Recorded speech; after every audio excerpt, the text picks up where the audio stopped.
Le Point Bourse vous est présenté par Bourse Direct.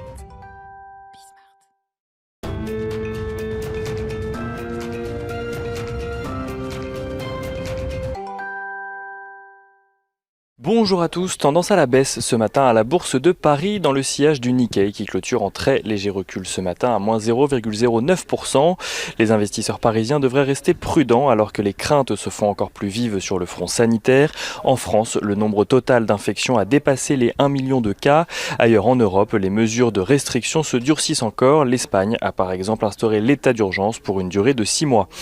En Chine, en revanche, où le discours officiel veut que la pandémie soit sous contrôle, le comité central du Parti communiste se réunit aujourd'hui pour définir les objectifs économiques du pays jusqu'à 2025.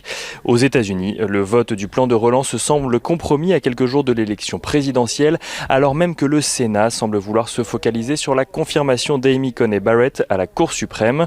Nancy Pelosi, la présidente démocrate de la Chambre des représentants, reste de son côté optimiste sur le fait de faire voter le plan de relance cette semaine.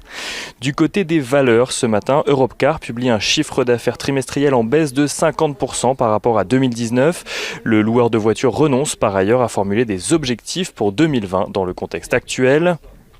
SAP, le géant allemand des logiciels, revoit ses prévisions de résultats pour 2020 à la baisse à la suite de publication d'un chiffre d'affaires en baisse de 4% au troisième trimestre.